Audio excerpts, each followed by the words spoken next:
дуалау ең ауыр күнә, сығанның оқылған дуасын кетіру өте қиын деген сөздерді де естіп жүрдім. Өз басымнан өткеннен соң ғана жын шайтандардың араласуымен іске асатын бір сиқырдың бар екеніне сене бастадым. Ертеректе біздің көрші ауылда Есет деген 25 жастағы жігіт еліктей сұлу әйелімен 2 ұлын тастап, Зоя есімді татар әйелдің қолына кіріп алған еді. Зояны қара магиямен айналысады деп айтатын ауылдастар. Есетті де өзіне қарату үшін оқытып, сиқырлап алды деп шулады халық. Ол кезде мен мектеп оқушысы едім. Ол кезде сондай әңгімені құлағым шалса да өз басымнан өтеді деп еш ойлаған емеспін. Мен қазір бір мекемеде заңгермін. Үйленгенмін, 2 қызым бар. Өзім еліміздің шығысынанмын. Атанам сол шығыстың бір ауданында тұрады. Үйдің кенжесімін. Оқуды жақсы оқыдым. Университет бітіріп, заңгер мамандығын алып шықтым. Диплом алған соң бірден отан алдындағы борышымды өтеуге әскерге аттандым. Атырау қаласында борышымды өтедім, және сол жақта кейіннен контрактник болып қалып қойдым. Яғни келісім шарт бойынша әскери қызметкер болдым. Сонымен әскери өмірге үйреніп, Атырау қаласына да бауыр басып кеттім. Әскери қалашықта жұмыстан берілген пәтерде бірге істейтін жігітпен тұрдым. Екеуміз де бойдақпыз. Күндіз жұмыста, кешке қыдырамыз. Біздің қалашықта ойын-сауық құрып жүретін бір қыз болды. Есімі Гүлшат. Ол Гүлшатты бүкіл қалашық танитын еді. Ащы суды сіміріп алып, кафелер мен клубтардан шықпайтын. Көзі сығырайған, иегі біраз алдына шыққан, өңі де бір түрлі еді. Бірақ өте өжет қыз болды. Сол қызбен бір күні кафеде кездесіп, кейін сол қыз менің махаббатыма айналды. Көрмесем тұра алмаймын. Тіпті ғашық болып, оның айтқандарын бәрін істедім. Ақшамды да аямадым. Достарымның барлығы таң қалып, бүкіл қалашық жігіттерімен қойындас болған қыздан не таптың, қойсаңшы. Бұл әйел болып жарытпайды деді. Тыңдайтын мен емес. Гүлшат туралы жаман айтқандардың бәрін өзіме жау көрдім. Тіпті ол өткен өмірі, маған сүйіктімнің өткен өмірі еш қызықтырмайды. Ең бастысы біз бірімізді біріміз сүйеміз деп ақталдым. Осылайша күндер өтіп жатты. Гүлшат мен тұратын пәтерге көшіп келіп алды. Болашақта мен оған үйленбекші де болдым. Кезекті еңбек демалысым келіп, мен Өскеменге үйіме кеттім.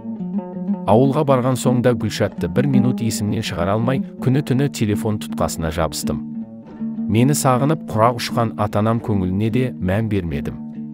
Анам намаз оқитын жан еді. Бір күні анам түс көріпті. Түсінде мен бір қызбен қол ұстасып жүр екенмін. Бір уақытта менің жанымдағы қыз билеп, мені арбай бастайды екен де аяқ жағында құбыжыққа айналады екен.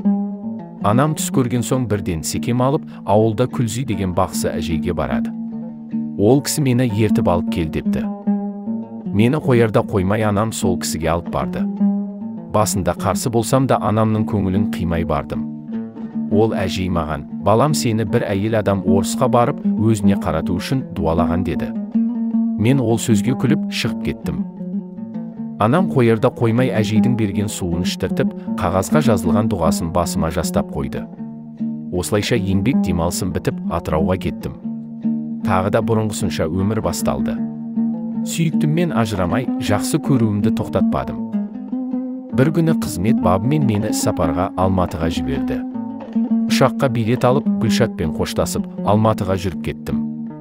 Міне қызықты қараңыз, айтсам ешкім сенбес. Ұшақтан түскен соң Алматы әуежайында қалта телефоным шырылдады. Қарасам, Гүлшат хабарласып тұр. Мен іштей оның хабарласқанына таң қалып, жаратпай мына қыздың менде несі бар, маған неге хабарласады деп ойладым.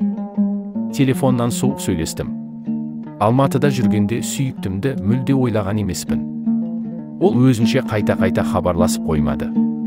Бірден маған енді хабарласа берме дедім, тіпті телефонды көтермедім.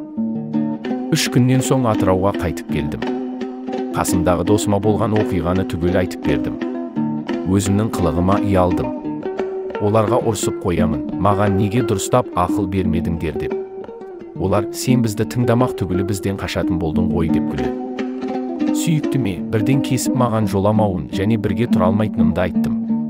Шынымен де ол қызды мүлдем көргім де ол қыз туралы естігім де келген жоқ. Ол туралы ойласам денем бір түрлі болып, жаным түршігеді. Гүлшатқа дуалау туралы ештеме айтпадым. Құтылғаныма қуандым. Кейіннен өз махаббатымды кездестіріп үйлендім. Кейде ойлаймын, сонда шынымен мені Гүлшат сол кезде дуалаған болды ғой. Бір күнде мен ол қыздан жеріп кеттім ғой. Махаббат болса үйленер едім ғой. Сонда көзімді шел басып, менің жан дүниемді сиқырлап тастаған ба? Сондай қылыққа баратын қыздар қазір көптеп естимін. Және де дуа дегенге сенетін болдым. Сондай шайтандардың азғыруынан, сиқырлардан, қорқыныштан сақтайтын аят Уль-Курси аятын іштей оқып жүремін. Ақыр заман таянғанда осындай сиқырлау көп болады дегенді оқып едім бір жерден. Сиқырды жасайтын адамдар ғой, сонда олардың Алладан қорықпағаны ма?